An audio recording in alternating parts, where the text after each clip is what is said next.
ஊத்தங்கரை சட்டமன்ற தொகுதிக்கு தாவேகா சார்பில் விஜய் எழில்குமார் விருப்ப மனு. தமிழ்நாட்டில் வருகின்ற சட்டமன்ற தேர்தலில் தாவேகா சார்பில் கிருஷ்ணகிரி மாவட்டம் ஊத்தங்கரை சட்டமன்ற தொகுதிக்கு மத்தூர் ஒன்றியம் வாலிப்பட்டி ஊராட்சியில் நத்தகையம் கிராமத்தை சேர்ந்த விஜய் எழில்குமார் சென்னை பனையூரில் அமைந்துள்ள தலைமைச் செயலகத்தில் விருப்ப மனு அளித்துள்ளார். இவர் விஜயின் தீவிர ரசிகராக இருந்து ரசிகர் மன்றம், பின்னர் மக்கள் மன்றம், தற்பொழுது தமிழக வெற்றிக் கழகம் என தனது பணிகளை செய்து வந்தார்.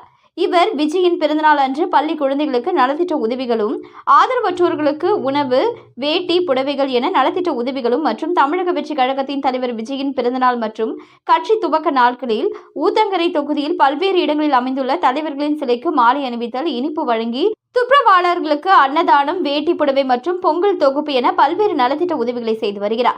இவரின் எண்ணற்ற சேவைகளை கண்டு பொதுமக்கள் மற்றும் கட்சி தொண்டர்களுக்கிடையே உதவும் எண்ணத்தை கண்டு இவருக்கு தாவேகா சார்பில் கிருஷ்ணகிரி மாவட்ட மாணவரணி இணை அமைப்பாளராக பதவி உயர்வு அளிக்கப்பட்டது. இவர் தாவேகாவின் மாநாடு என்றால் இவர் ஊத்தங்கரை தொகுதியிலிருந்து பொதுமக்களுக்கும் கட்சி தொண்டர்களையும் ஒன்று திரட்டி அழைத்து செல்வார் மற்றும் தாவேகாவின் கட்சியின் செயல்பாடுகளையும் கொள்கைகளையும் பொதுமக்கள் இடையே எடுத்துரைத்து வருகின்றார். இவர் ஊத்தங்கரை சட்டமன்ற தொகுதியில் வெல்வாரா என்று பொறுத்திருந்து பார்ப்போம்.